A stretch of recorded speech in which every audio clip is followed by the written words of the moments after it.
好，咱感谢上英为咱做说明。所以来，咱来看到进前香港反送中的歌曲，原因跟归香港，去互人列做是禁歌。影音平台 YouTube 虽然对香港法院的裁决表示失望，不过也是按照禁令，针对地区来封锁32底甲原因跟归香港有关系影片。不过，因也咧建议上诉的选项。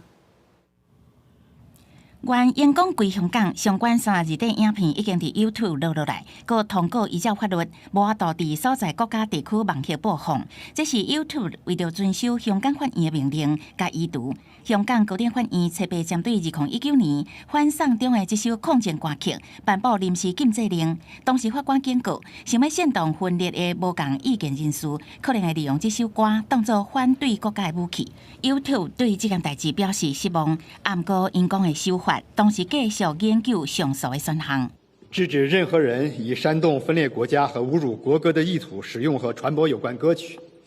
是香港特区履行维护国家安全